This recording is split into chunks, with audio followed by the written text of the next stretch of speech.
students, how are you all?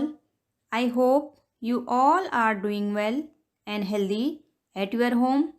Students, today we will start कक्षा 8 विषय हिंदी पाठ 4 कर्मयोगी लाल बहादुर शास्त्री। बच्चों, लाल बहादुर शास्त्री भारत के लोकप्रिय नेता थे। जवाहरलाल नेहरू की मृत्यु के बाद वे स्वतंत्र भारत के दूसरे प्रधानमंत्री बने। शास्त्री जी का सारा जीवन कर्ममय था। वे भाग्य पर भरोसा कर बैठने वालों में से नहीं थे।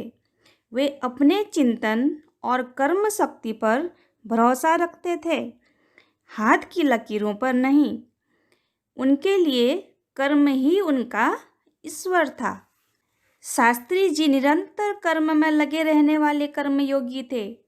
अपनी इसी विशेषता के कारण वे एक सामान्य परिवार से उठकर देश के प्रधानमंत्री के पद तक पहुँचे थे।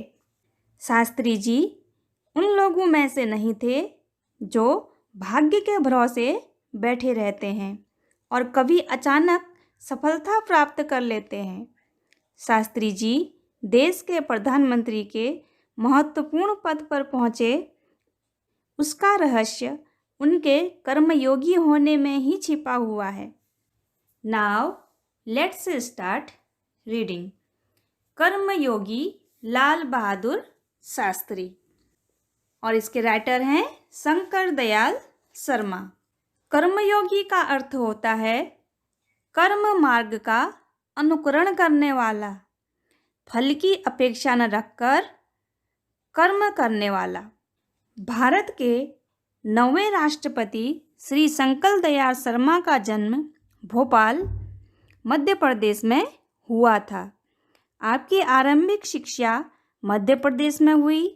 आगे की पढ़ाई आपने क्रमशः आगरा, इलाहाबाद तथा लखनऊ विश्वविद्यालय में की तथा MA, LLB की उपाधियां प्राप्त की। बाद में कैम्ब्रिज विश्वविद्यालय से PhD की उपाधि अर्जित की और वहीं पर 1 वर्ष तक प्रवक्ता रहे। तत्पश्चात भारत लौटकर आप राजनीति में सक्रिय हुए। विधायक और सांसद के रूप में आरंभ हुई आपकी राजनीतिक यात्रा राज्यपाल, उपराष्ट्रपति और राष्ट्रपति के सर्वोच्च पद पर जाकर समाप्त हुई। हिंदी और अंग्रेजी दोनों भाषाओं में आपने अनेक पुस्तकें लिखी, जिसमें से कुछ इस प्रकार हैं। देशमणि, हमारे पथ प्रदर्शक, कर्मयोगी लाल बहादुर शास्त्री। रेखाचित्र में लेखक शास्त्री जी के व्यक्तित्व का विश्लेषण करते हुए यह निष्कर्ष प्रस्तुत करते हैं कि अपनी कर्मठता के गुण के कारण लाल बहादुर शास्त्री एक अति सामान्य परिवार से उठकर देश के प्रधानमंत्री पद तक पहुँचे। वे कर्म को ही ईश्वर मानते थे।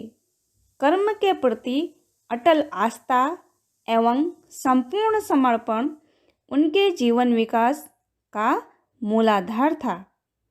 इस इकाई में समाविष्ट मूल्य समर्पण भावना, कर्तव्यनिष्ठा, कर्मठता, सेवा। शास्त्री जी के नाम के साथ कर्मयोगी विशेषण जोड़ना बिल्कुल उपयुक्त है।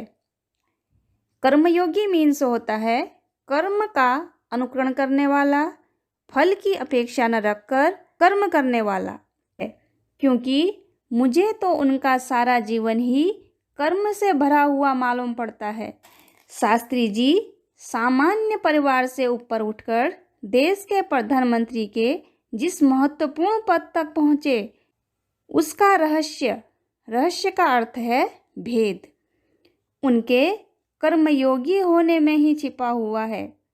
इन पंक्तियों में यह लिखा है कि शास्त्री जी एक सामान्य परिवार से उठकर देश के प्रधानमंत्री के पद तक पहुँचे।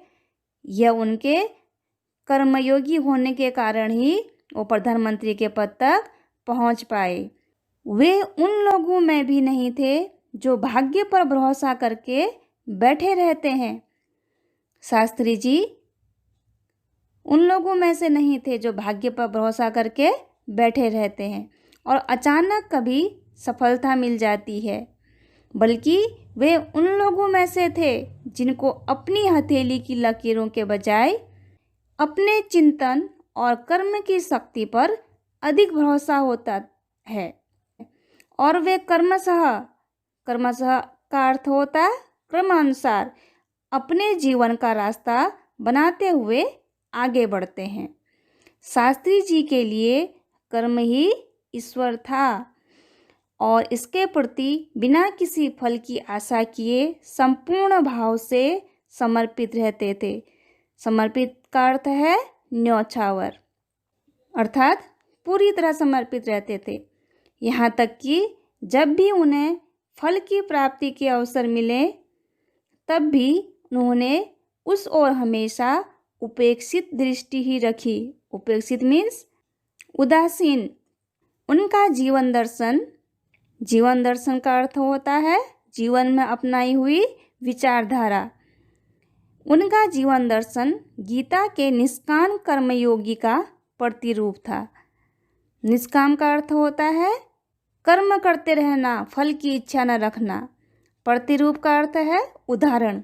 शास्त्री जी का जीवन कैसा था? गीता के निष्काम कर्मयोगी की तरह था। इसलिए मैं समझता हूँ कि उन्हें केवल कर्मयोगी के बजाय निष्काम कर्मयोगी कहना कहीं अधिक उपयुक्त होगा। तो यहाँ इन पंक्तियों में शंकर दयाल शर्मा जी यह लिखते हैं कि मैं शास्त्री जी के बारे में यह समझता हूँ कि केवल उन्हें कर्मयोगी के बजाय निष्काम कर्मयोगी कहना कहीं अधिक उपयुक्त होगा। निष्काम कर्मयोगी का अर्थ है फल की अपेक्षा न रखकर कर्म करने वाला। अपने उद्देश्य के प्रति दृढ़ आस्था, आस्था का अर्थ होता है श्रद्धा। उस उद्देश्य को प्राप्त करने के लिए कर्म का भाव तथा उस कर्म के प्रति संपूर्ण समर्पण, ये 3 बातें मुझे उनके संपूर्ण चरित्र तथा जीवन दर्शन में दिखाई पड़ती हैं। कि शास्त्री जी के चरित्र और जीवन दर्शन में 3 बातें मुख्य थी। वो 3 बातें क्या थी?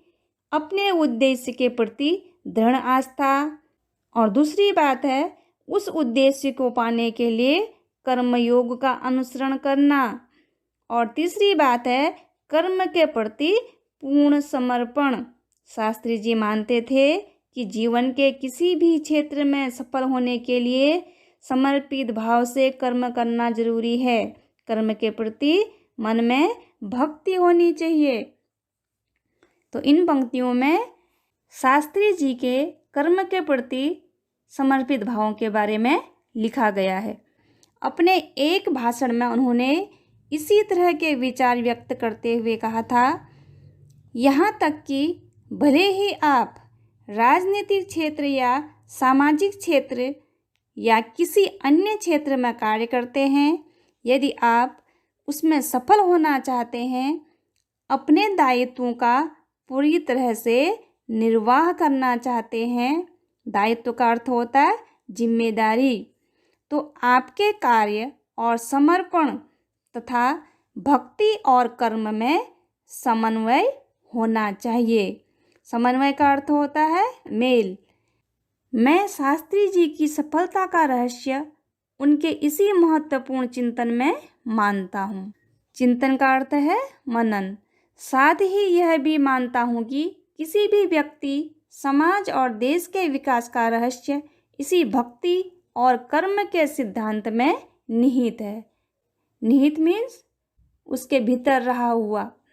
अब इन पंक्तियों में हम शास्त्री जी के जीवन की विशेषताओं के बारे में पढ़ेंगे। शास्त्री जी का संपूर्ण जीवन श्रम, सेवा, सादगी और समर्पण का अनुपम उदाहरण है। अनुपम का अर्थ होता है बेजोड़ उदाहरण है। उनके ये गुण केवल उनके कार्यों और विचारों में ही अभिव्यक्त नहीं पाते थे। अभिव्यक्त मीन्स प्रकट होना, बल्कि उनको देखने से ही इन सभी भावों का एहसास हो जाता था। एहसास का अर्थ है अनुभव। उनके अपने व्यक्तित्व में विचारों का अनोखा समन्वय था। वे जो कुछ कहते थे वही करते थे।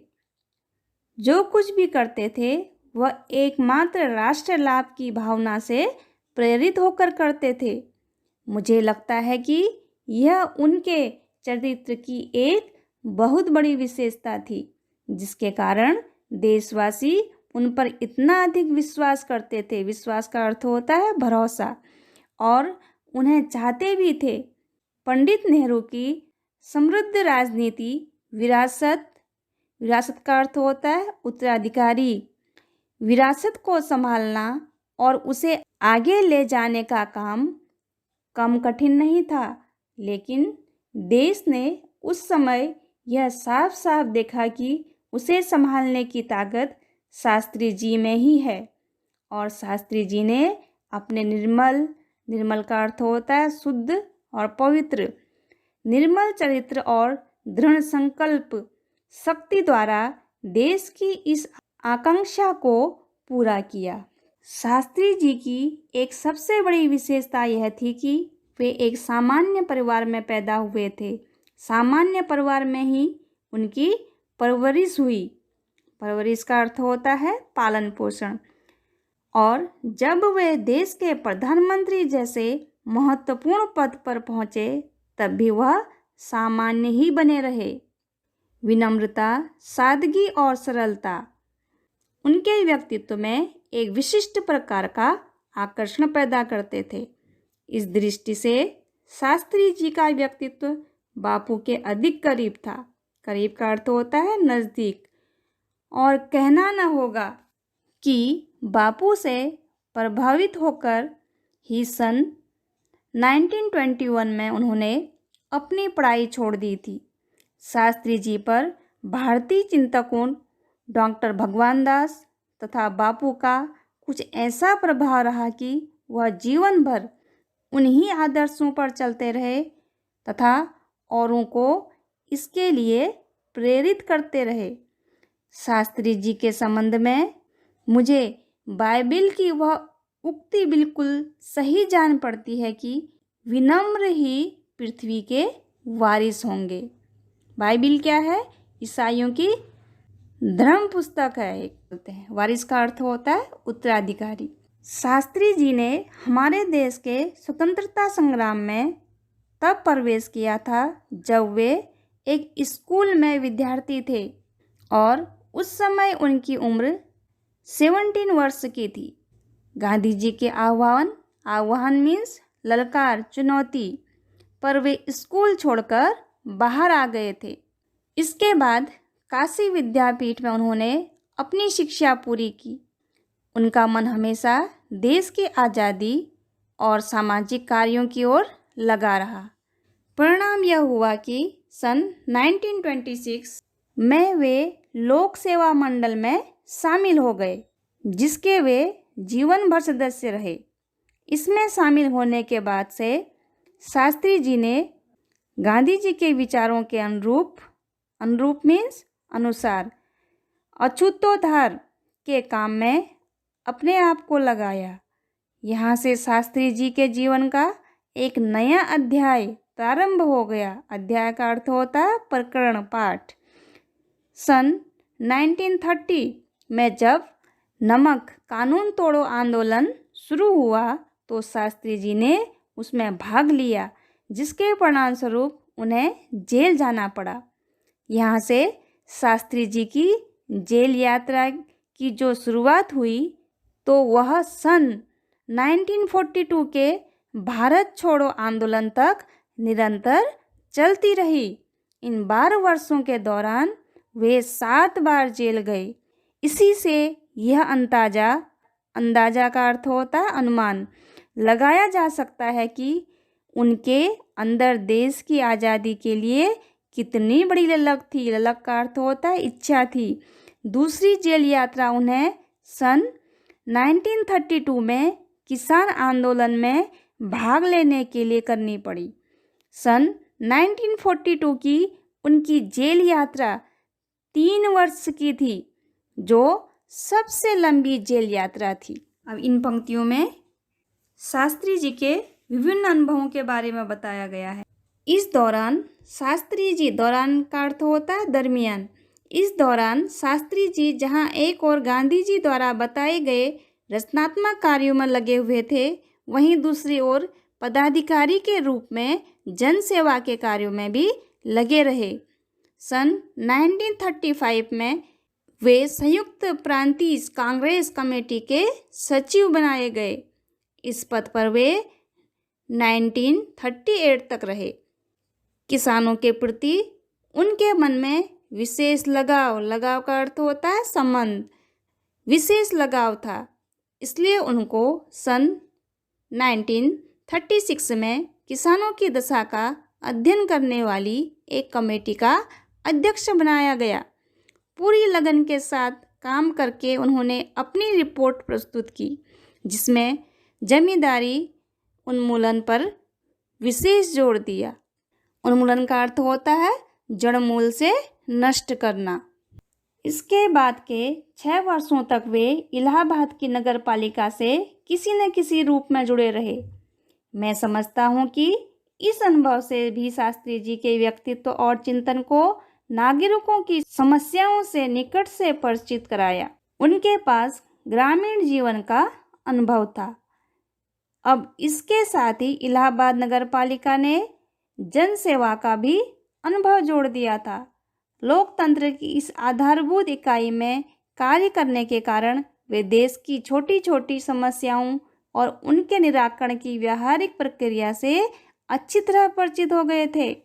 कार्य के प्रति निष्ठा और मेहनत करने की अदम्य क्षमता के कारण सन 1937 में वे संयुक्त प्रांतीय व्यवस्थापिका सभा के लिए निर्वाचित हुए। सही मायने में यहीं से शास्त्री जी के संसदीय जीवन की शुरुआत हुई, जिसका समापन देश के प्रधानमंत्री पद तक पहुंचने में हुआ।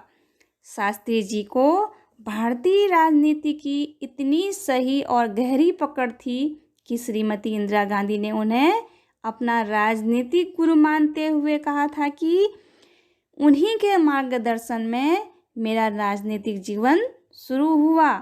देश की आज़ादी के बाद उत्तर प्रदेश तथा केंद्र सरकार में शास्त्री जी भिन्न भिन्न पदों पर रहे। देश को स्वतंत्रता मिलने के बाद, देश की आज़ादी के बाद उत्तर प्रदेश तथा केंद्र सरकार में शास्त्री जी भिन्न भिन्न पदों पर रहे। उत्तर प्रदेश में उन्हें गृह मंत्री बनाया गया। बाद में पंडित नेहरू के अनुरोध पर वे केंद्र में आ गए। केंद्र में उन्होंने रेल और परिवहन, संचार, वाणिज्य, उद्योग और गृह जैसे महत्वपूर्ण मंत्रालयों में मंत्री पद संभाला। इन पदों पर रहते हुए शास्त्री जी ने अपनी जिस प्रशासकीय दक्षता का प्रमाण दिया, वह हमारे देश के लिए एक उदाहरण है। अपने मंत्रालयों के कार्यों में उनका दृष्टिकोण अत्यंत व्यवहारिक तथा सभी प्रकार की औपचारिकताओं से परे होता था। औपचारिकताओं का अर्थ होता है जो केवल कहने, सुनने या दिखलाने के लिए होता है। वे अपने को कभी भी अपने पद के कारण ऊंचा नहीं मानते थे। उनकी बड़ी सीधी सी धारणा थी कि वे जनता के शासक नहीं बल्कि जनता के सेवक हैं। ऐसी भावना से कार्य करने के कारण उन्हें अपने मंत्रालय में तो लोकप्रियता मिली ही साथ सारे देश में भी लोकप्रियता मिली। इसी लोकप्रियता का परिणाम था कि पंडित नेहरू के निधन के बाद देश ने उन्हें प्रधानमंत्री के रूप में स्वीकार किया। देश के इस महत्वपूर्ण पद पर रहते हुए केवल 19 महीने के छोटे से समय में उन्होंने जितनी सफलताएं और लोकप्रियता प्राप्त की, वह एक उदाहरण है। शास्त्री जी के सामने अपना उद्देश्य बिल्कुल स्पष्ट था। उसमें किसी प्रकार का धुंधलापन का अर्थ होता है अस्पष्टता या भटकाव नहीं था। भटकाव का अर्थ होता है लक्ष्य को छोड़कर इधर उधर होना।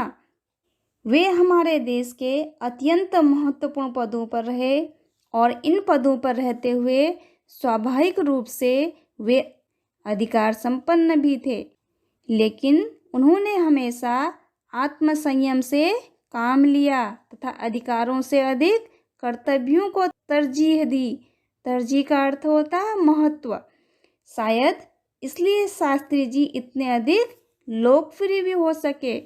उन्होंने अलीगढ़ मुस्लिम विश्वविद्यालय के दीक्षांत समारोह में 19 दिसंबर 1964 को छात्रों को संबोधित करते हुए कुछ इसी तरह के विचार व्यक्त किए थे। दीक्षांत समारोह क्या होता है? दीक्षांत समारोह का अर्थ होता है विश्वविद्यालयों का प्रमाण पत्र देने का उत्सव। आपके भविष्य की मंजिल चाहे जो कुछ भी हो, आप में से प्रत्येक को यह सोचना चाहिए कि आप सबसे पहले देश के नागरिक हैं। यह आपको संविधान द्वारा प्रदत्त मीन्स दिया हुआ कुछ अधिकार देता है, लेकिन इससे कुछ कर्तव्यों का भी बोझ आता है जिसे समझना चाहिए। हमारा देश प्रजातांत्रिक है जो निजी स्वतंत्रता देता है, लेकिन इस स्वतंत्रता का उपयोग एक व्यवस्थित समाज के हित में स्वेच्छा से लगाए गए प्रतिबंधों के तहत होना चाहिए। अधिकार, कर्तव्य और आत्मसंयम के बारे में यह अत्यंत महत्वपूर्ण बात शास्त्री जी ने कही थी, जिसे आज याद रखने की ज़रूरत है। बच्चों, इस लेसन से हमें यह संदेश मिलता है, चाहे आपका कर्म क्षेत्र कोई भी हो, सबसे पहले आप देश के नागरिक हैं। संविधान ने आपको कुछ अधिकार दिए हैं तो कुछ कर्तव्य भी सौंपे हैं। आपको जो स्वतंत्रता मिली है उसका उपयोग देश और समाज के हित में होना चाहिए। Now in the end of the lesson, I hope you understood this lesson very well. Thank you.